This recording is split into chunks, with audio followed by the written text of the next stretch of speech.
Bonjour et bienvenue dans l'entretien de l'intelligence économique, l'émission consacrée aux acteurs de la mondialisation.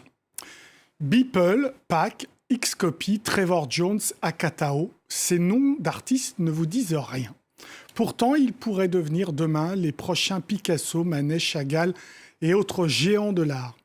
Ils viennent tous de la planète numérique et de ce que l'on appelle le crypto-art, une nouvelle manière d'envisager l'art qui pourrait renverser les tables et remettre en question les positions acquises des grandes places artistiques mondiales.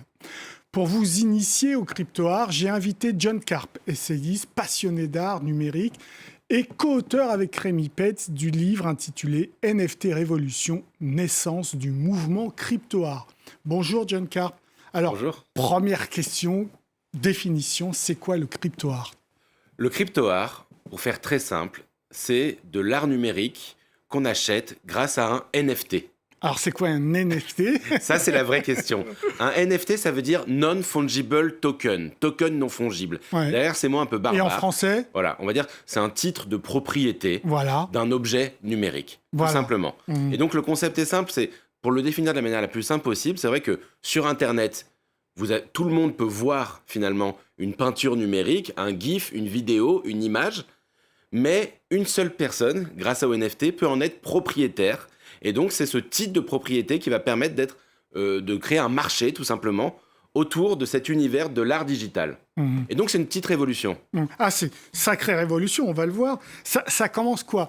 En 2017, c'est vraiment très très jeune. Et ça s'appuie sur des technologies dites de blockchain, quoi. Exactement. En fait, c'est en 2017 et même, on va dire, en 2015 que la blockchain dite Ethereum a été créée. Pour faire Une sorte de bitcoin, quoi. C'est une sorte de bitcoin. Ouais. Et pour faire très très simple, on va dire que c'est un grand registre. C'est le grand registre de l'Internet.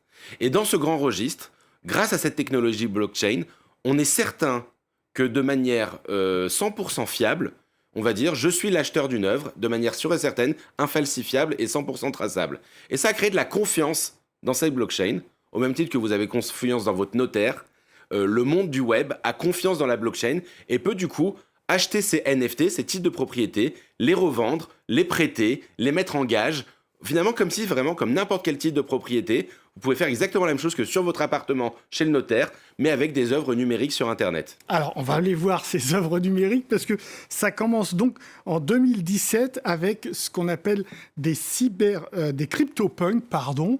On va avoir des images derrière nous, des CryptoPunks. Ce sont des images créées par algorithme, c'est ça ? Exactement. Alors, les CryptoPunks, en effet, c'est la première pièce dite de crypto art. Elle a 4 ans. Elle choque beaucoup quand on la voit au début, parce que on va parler des chiffres, mais maintenant ça s'échange pour plusieurs milliers, voire plusieurs millions. Donc ces fameux CryptoPunks, c'est 10 000 pièces d'art de crypto, d'art pixel, on va dire, Ouais. qui sont toutes uniques. Donc ces 10 000 pièces sont uniques, et en effet, elles ont été générées par informatique. Ça veut dire que c'est un algorithme qui a dit, bon bah voilà, tu vas créer, je sais pas, X punk, 6 000 hommes, 3 000 femmes, 10 aliens, certains zombies, etc.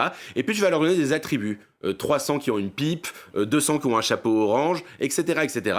Et au hasard, l'algorithme a généré ces 10 000 pièces. Et il y a 4 ans, quand on avait des Ethereum, on pouvait aller sur leur site pour aller les chercher gratuitement. D'accord. On allait juste les réclamer et on pouvait au hasard, donc l'algorithme générait au hasard un punk et on pouvait l'avoir. Et après, ils ont eu un prix, $200 en 2019, et aujourd'hui ?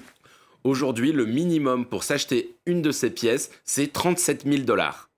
Et je vous dis le minimum. Ça Parce peut que monter. justement, il y a des niveaux de rareté différents. Mhm. Donc justement, par exemple, il n'y a que 9 ou 11 aliens, je ne veux pas dire de bêtises. Ces aliens-là, eux, valent minimum 1 million. Et le dernier s'est vendu chez Sotheby's à 12 millions de $. Ah, alors, moi, j'avais un chiffre le 13 mai 2021, 16 millions de dollars pour 9 CryptoPunks C'est ça. Ça, c'est une autre vente qui a eu lieu, du coup, par Christie's. chez Christie's. Donc, ça veut dire que c'est rentré dans les institutions de l'art, ça. Bah, les maisons d'art, en fait, ont foncé dessus là, depuis le début de l'année. Christie's en est à sa 5e vente, je crois, de crypto art. Sotheby's a organisé déjà 2 ventes de crypto art. Et en effet, c'est une bouffée d'oxygène pour le monde de l'art. Mhm. Et alors là, après les CryptoPunks, on a eu les Hashmax qui Oui. sont nés en quasi cette année, en 2021. Voilà, les Hashmasks, je ne veux pas vous dire de bêtises, mais c'est janvier 2021 si je ne me trompe pas. Mhm.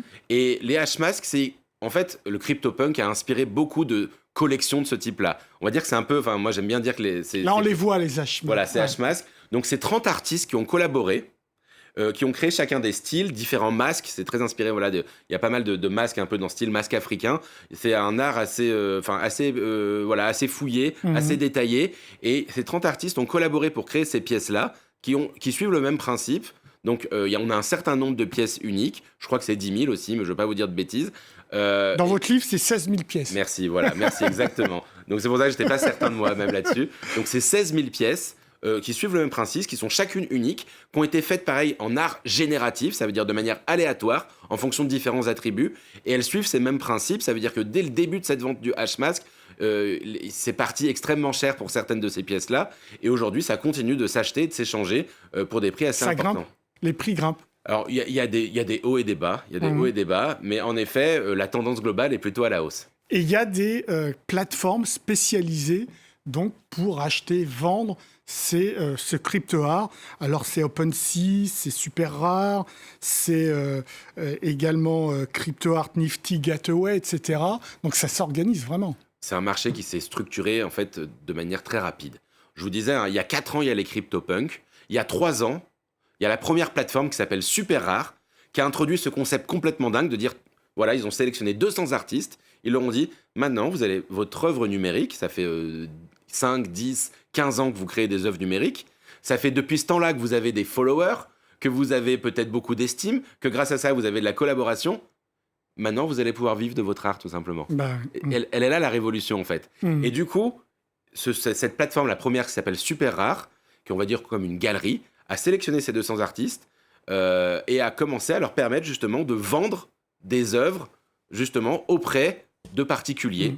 Et les personnes achètent, au lieu d'acheter, ils n'achètent pas un cadre, ils n'achètent pas un imprimé, ils achètent un GIF animé, ils achètent une vidéo, ils achètent un bout de code peut-être justement, et ils en sont uniques propriétaires. Alors, le symbole même de l'artiste de CryptoArt, c'est Mac Winkelmann, et on va voir là aussi son œuvre qui s'appelle Everyday's 5000, c'est 5000 GIFs qu'il a fait pendant des années. Elle s'est vendue en mars dernier à 69 millions de dollars, une œuvre digitale.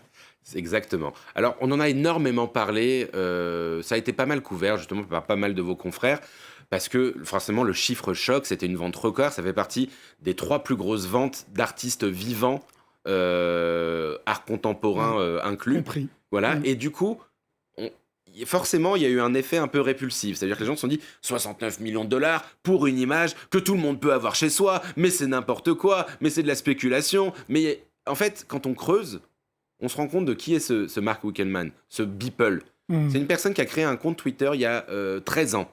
Tous les jours, du lundi au dimanche, sans aucune interruption, il a posté une petite création, un croquis en 3D, qui illustrait ses humeurs ou l'actualité ou différents sujets.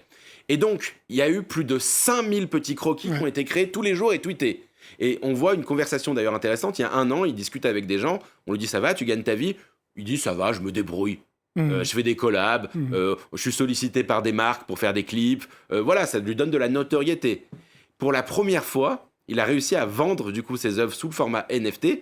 Et donc, cette œuvre à 69 millions, c'est le patchwork de ces 5000 premières pièces. Alors, dites-moi, qui sont les acteurs dans ce marché ? Est-ce qu'ils sont tous anglo-saxons ?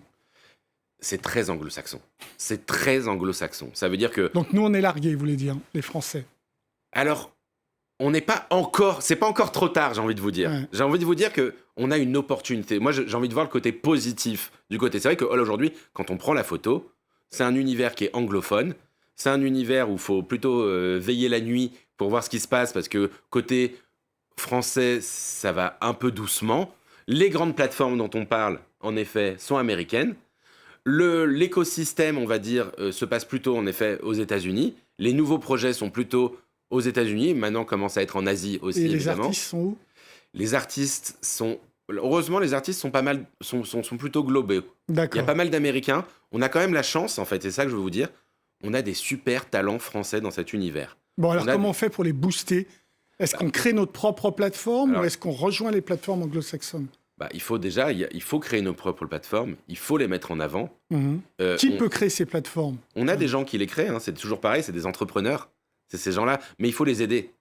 Il faut en fait déjà au niveau médiatique, il faut qu'on ait une bienveillance par rapport à ça. C'est-à-dire qu'on ne peut pas se contenter de se dire c'est technologique, c'est spéculatif, je ne comprends pas trop, donc je mets un bouclier.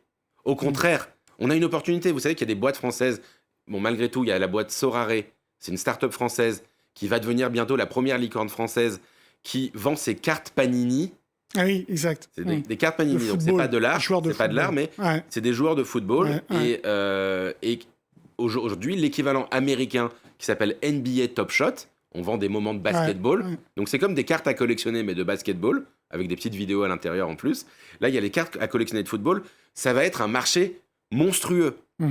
Et il faut les aider. Comment on les aide? En fait, déjà, il faut concrètement, c'est simple, hein, mais il faut, comme tous les marchés, il faut un marché local. Ça veut dire qu'il faut déjà, ça vient des gens. Ça vient d'un intérêt, d'une curiosité naturelle. Pourquoi les États-Unis ou la Chine arrivent à être leaders sur ce genre de marché? Parce qu'ils ont une population curieuse qui va se dire, je ne sais pas ce que c'est, mais j'essaie de comprendre. Moi, j'ai envie de dire aux gens, sans donner de conseils financiers, mettez 50 € là-dedans.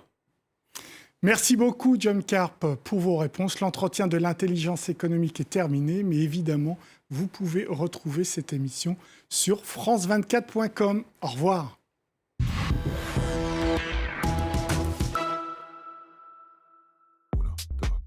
Votre programme avec Pin-Up Secret. Secret d'une peau parfaite.